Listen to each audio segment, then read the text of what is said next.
Good morning, सुप्रभात, केम छो, सलाम। उम्मीद है आप सब लोग बेहतर होंगे, अपना ध्यान रख रहे होंगे।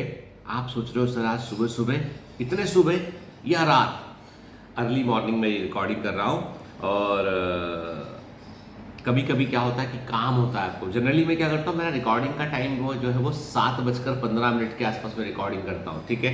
तो इसीलिए आप देखोगे तो 7:45 7:50 के आसपास जो है वो प्रीमियर दिखाई पड़ता है। पर कभी कभी काम होता है ना, अक्सर काम होता है, ठीक है। बच्चों की शिकायत ये रहती है कि सर आप फ़ोन नहीं उठाते हो, हम आपको कॉल करते हैं, आपका कॉल लगता ही नहीं है। तो पहली बात तो क्लियर कर दूं, मैं अननोन नंबर जो है वो नहीं लगता है मेरे मोबाइल फ़ोन पे। सेटिंग कर रखी है हमने कि साइलेंट अननोन कॉलर्स, ठीक है। उसके पीछे कारण ये है कि हज़ारों फ़ोन आते हैं और उन फ़ोन के चलते क्या होता है, फिर आप कोई काम पे फोकस नहीं कर पाते आप।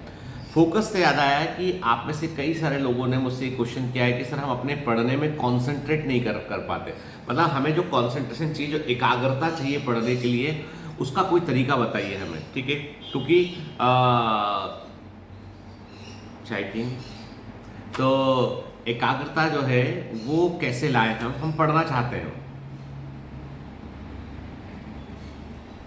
परंतु हम जो है वो कॉन्सेंट्रेट नहीं कर पाते हैं। तो क्या तरीका बेहतर है इसके लिए? देखो, सबसे बड़ी बात है कि कोई भी चीज़ जिसकी इन्फॉर्मेशन हमें दिमाग में लेनी होती है, या पढ़ने की हम बात करें, ठीक है ना, उसके लिए क्या होता है, उसके लिए आपको जो है वो एक पीसफुल प्लेस की आवश्यकता होती है। आप खुद देखो, जब आप सिनेमा हॉल जाते हो, थिएटर जाते हो मूवी देखने के लिए, है ना, आप गदर 2 देखने गए थे, या आप OMG 2 देखने गए थे, कोई भी मूवी आप देखने गए, तो जब आप कोई फिल्म को देखने जाते हो तो थिएटर जो होता है उसमें क्या होता है, उसमें सब लोगों को बैठाकर अंधेरा कर दिया जाता है, लाइटें कम कर दी जाती है, केवल स्क्रीन पर लाइट होती है सामने, ठीक है, ताकि आपका ध्यान पूरा स्क्रीन पर रहे।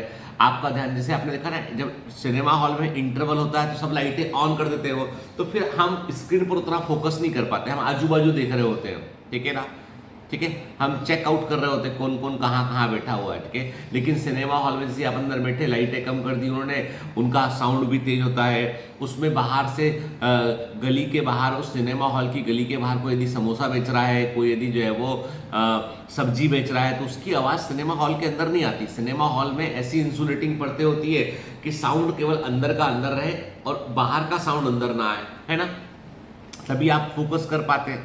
अब आप सोचिए, फिल्म देखने के लिए भी आपको कॉन्सेंट्रेट करना पड़ता है, सही जगह पर जाना पड़ता है आपको, है ना। तो पढ़ने के लिए भी हमको एक पीसफुल प्लेस को चुनना पड़ेगा हमें, ठीक है। चाहे वो आपके आसपास अवेलेबल कोई लाइब्रेरी हो, या आपके घर में कोई कमरा हो, आपके घर की छत हो, आपके घर में जो है वो कोई ऐसा एरिया। मतलब मैं कहता हूँ कि मैंने तो एक बच्चा जो सिलेक्ट हुआ, उसने मुझे बताया, उसने खाली अपने खेत में उसने जो है ना भूसे की दीवारों से उसने कुछ बना रखा था, छोटे से झोपड़ी जैसा। वो झोपड़ी उसने पढ़ने के लिए बना रखी थी। तो उसने मुझे फोटो भेजा, सर एकदम झोपड़ी में सांप आ गया। और मैं डर गया, मैंने कहा भाई क्या करता है? तो सर मेरे पास जगह नहीं घर में पढ़ने की, मैं वहाँ पढ़ता हूँ, मैं बहुत ध्यान रखता हूँ कि सांप कीड़ा ना घुस जाए उसमें, मैं वहाँ पढ़ता हूँ। मैंने अब खटिया लगा लिया यहाँ पे, और मेरे को ध्यान रखना पड़ता है यहाँ पे, कीड़े मकोड़े खेत है, आ सकते हैं वहाँ पे। मुझे 2 दिन तक वो तस्वीर दिमाग में मेरे घूमती रही वो, कि बच्चे किस लेवल का स्ट्रगल करते हैं। नंदुरबार एक गांव है जिसमें कुछ बच्चे पढ़ते हैं। उन्होंने बताया कि एक जगह है महाराष्ट्र में, वहाँ से कई बच्चे बायोमेंटर सेलेक्ट हुए हैं। उन्होंने बताया, सर हम लोगों ने ना एक 8-10 लड़के हैं, हम लोग पढ़ाई करते हैं, हम लोगों ने एक कमरा, ज़्यादा पैसे थे नहीं, एक कमरा किराए पर लेके हम लोगों ने खुद की लाइब्रेरी गाँव के अंदर बना ली। लाइब्रेरी नहीं, जगह है बैठ के पढ़ने की, बस सब बैठ के पढ़ते हैं। महाराष्ट्र में मैंने देखा कि 2 बड़ी बड़ी बिल्डिंग है यहाँ पे महाराष्ट्र में। झुग्गी झोपड़ी में कई सारे बच्चे, पढ़ने वाले बच्चे भी रहते हैं भाई, बहुत सारे लोग जो मेहनत कर रहे हैं, जो स्लम एरिया बहुत बड़ा यहाँ पे। माता पिता, माँ घरों में काम करती है, पिता कहीं ऑटो चलाते हैं, ठीक है, तो टैक्सी चलाते हैं, ऑटो चलाते हैं। तो वो बच्चे मालूम पढ़ने के लिए क्या करते हैं, जो बड़ी 2 इमारतों के बीच में कोई खाली गली होती है, वहाँ पे वो लोग है ना सड़क पर अपना दरी बिछा लेते हैं, कुछ लाइटें लगा रखी उन्होंने, सब कई सारे बच्चे, 25-30 बच्चे वहाँ आके बैठ के पढ़ते हैं, लोग सॉल्यूशन निकाल लेते हैं। तो पहले तो एक पीसफुल प्लेस, एक जगह चाहिए आपको पढ़ने के लिए। सबसे इंपॉर्टेंट चीज़ है, यदि आप चाहते हैं कि आप कॉन्सेंट्रेट होकर पढ़ सकें, तो पहले तो आपको एक जगह चाहिए पीसफुल प्लेस, ठीक है। फिर एक शेड्यूल बनाइए अपना। जैसे बायोमेंटर्स में क्या खास है, हमारा ट्रेनिंग शेड्यूल, ट्रेनिंग डेज खुलते हैं, अपने अकॉर्डिंग आप टाइम सेट करते हो कि सुबह 6 से लेक्चर देखना है या 4 से लेक्चर देखना है। हम चाहें तो उसको ओपन रख सकते हैं, हम चाहें तो पूरा सिस्टम ओपन रख सकते हैं, पर हम नहीं रखते हैं। हम ट्रेनिंग दे देते हैं आपको, आपका ट्रेनिंग का टाइम आपने डिसाइड किया, आपने सीक्वेंस भी डिसाइड किया, आपने एक शेड्यूल को फॉलो कीजिए। शेड्यूल फॉलो करने से 20% आप अधिक रिटर्न कर पाते हैं, क्योंकि आपका दिमाग ट्यून होता है उस चीज के लिए कि अब मुझे पढ़ने का समय हो चुका है, ठीक है। फिर बेस्ट टाइम पढ़ने के लिए मैं सबसे बोलूँ कि सुबह 4 बजे उठ के पढ़ने लगो, तो आधे लोग तो नहीं उठ पाएंगे क्योंकि उनका बॉडी क्लॉक वैसा नहीं है। तो बेस्ट टाइम ढूंढिए अपनी बॉडी क्लॉक के अनुसार कि आप किस समय अधिक एक्टिव रहते हैं, अधिक सीखना चाहते हैं, उसके अकॉर्डिंग। तो हम सबका अपना बॉडी क्लॉक है। जैसे मेरा बॉडी क्लॉक जो है सुबह 5:30 से शुरू हो जाता है, ठीक है। भारती का जो है वो 8:30 से शुरू होता है, तो मैं उसको इस 5 बजे उठाऊंगा, दिन भर वो नींद में रहती है। छोटे वाले बेटे का मेरा अर्ली शुरू होता है, बड़े वाला बेटा थोड़ा लेट सो के उठता है। सबका अपना अपना बॉडी क्लॉक है। बड़ा वाला बेटा मेरा लेट नाइट पढ़ता है, छोटा वाले बेटे को पढ़ना होता है तो मुझसे बोलता है पापा सुबह 5 बजे उठा देना, 4 बजे उठा देना। सबका अपना अपना है और बचपन से होता है ये, इसको आप एब्रप्टली चेंज नहीं कर सकते। तो अपने बॉडी क्लॉक के अनुसार बेस्ट टाइम को ढूंढिए। दूसरा, जब आप पढ़ने बैठते हैं तो बहुत हैवी खाना मत खाइए। बहुत सारा हैवी खाना खाने से हमारी ब्लड सप्लाई इंटेस्टाइन की तरफ बढ़ जाती है, ठीक है। ब्रेन को ब्लड कम सप्लाई होता है तो नींद आने लगती है। नींद का अपना एक सेडेशन होता है, फूड का अपना एक सेडेशन होता है, तो लाइट फूड लीजिए। खाली पेट रहेंगे तो आपका ध्यान नहीं लगेगा पढ़ने में, तो खाली पेट भी नहीं रहना है। तो आप जो है छोटे छोटे पोर्शन में कई बार मील ले सकते हैं आप, ठीक है। फिर जो भी पढ़ रहे हैं उसमें इंटरेस्ट डेवलप कीजिए। आप यदि ग्रेविटेशन पढ़ रहे हैं तो सोचिए उसके बारे में थोड़ा कि क्या होता है ग्रेविटेशन से, क्या फायदा था, दिमाग लगाइए, खुद अपना सोचिए।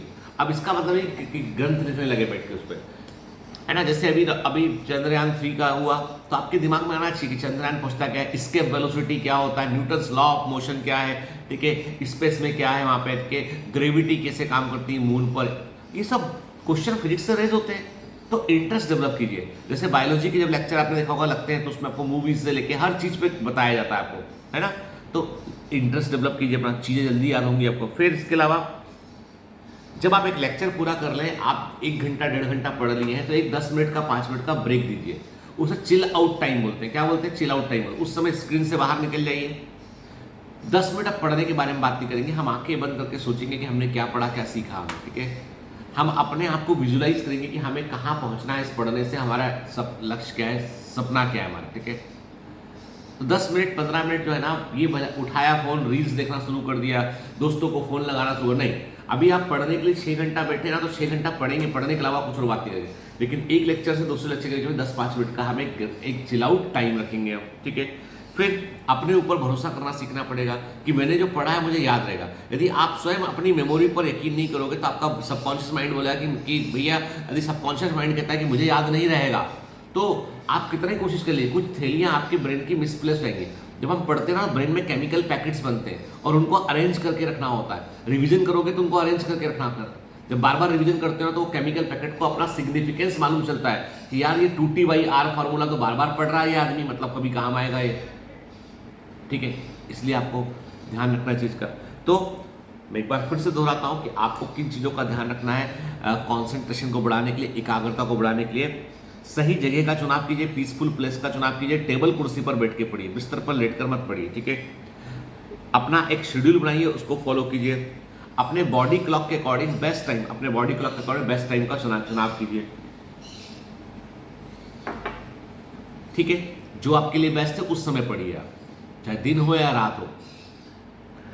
लाइट फूड लीजिए, मल्टीपल स्मॉल मील्स लीजिए ताकि ब्रेन को ग्लूकोज की कमी भी ना हो और अचानक से आपको नींद भी ना आए, ठीक है। फिर हर सब्जेक्ट में इंटरेस्ट लेने की कोशिश कीजिए, हर पोर्शन के बारे में सोचिए कि इसका क्या मेरी जिंदगी में उपयोग है। 2 लेक्चर के बीच में 10 मिनट का 15 मिनट का ब्रेक लीजिए, जिसमें आपको स्क्रीन नहीं करना है, किताब नहीं देखना है, कि सिर्फ सोचना है आपको, ठीक है। या मेडिटेशन कीजिए उस दौरान। आप अपनी मेमोरी पर जो है वो ट्रस्ट कीजिए, अपने नोट्स खुद बनाइए, शॉर्ट नोट्स बनाइए, उससे बहुत फायदा होगा बेटा, ठीक है ना। तो ये तरीके होते हैं और इन्हीं तरीकों से जो है वो आप अपनी याददाश्त को भी ठीक कर सकते हैं और पढ़ने में आप ज़्यादा आउटकम आप ला सकते हैं, ठीक है ना। चलिए, have a great day, all the best, bye bye.